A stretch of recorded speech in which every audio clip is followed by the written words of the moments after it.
বাংলাদেশ নিজেদের মাটিতেই white wash হলো অস্ট্রেলিয়ার কাছে। ও মাই গড, ফাত্তাই পায়নি পুরা ইন্টায়ার সিরিজে, টি-20 সিরিজে, যেখানে ওডিআই সিরিজ বাংলাদেশ অলমোস্ট অস্ট্রেলিয়াকে হোয়াইট ওয়াশ করে দিয়েছিল স্পোর্টিং উইকেটে।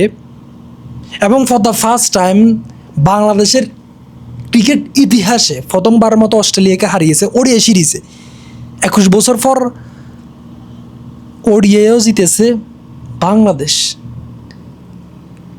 সেখান থেকে after the ODI series Bangladesh টি-20তে এসে আবার সে আগের বাংলাদেশ,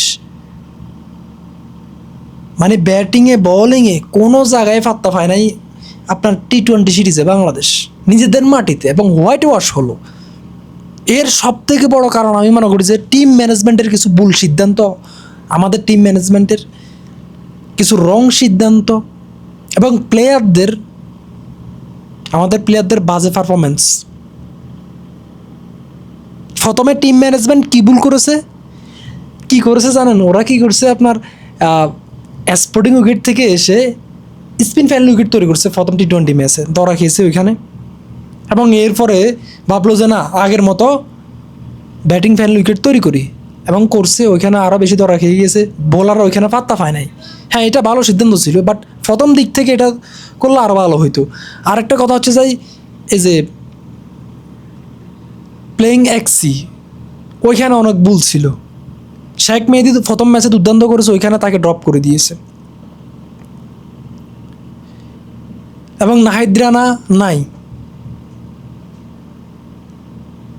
ভাই রে ভাই, কি বলবো, বোলারদের কথা বাদে দিলাম, টিম ম্যানেজমেন্টের কথা বাদে দিলাম, আমাদের সব থেকে বড় উইকনেস কি জানেন?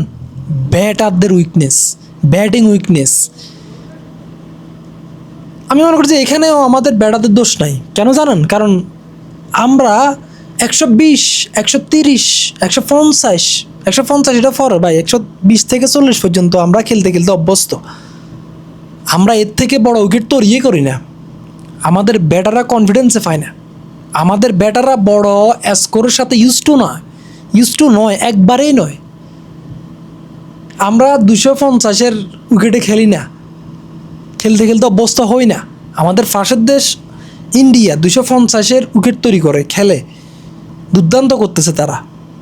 এবার আইপিএলে দেখলে আপনি বুঝতে পারবেন, তাদের উইকেটগুলোও ছিল দুর্দান্ত।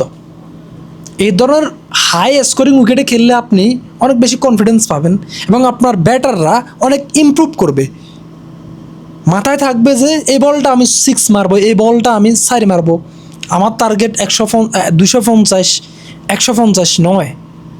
আমরা ওই টার্গেটে খেলিয়ে না, আমরা ওইটার সাথে অ্যাডজাস্টে না।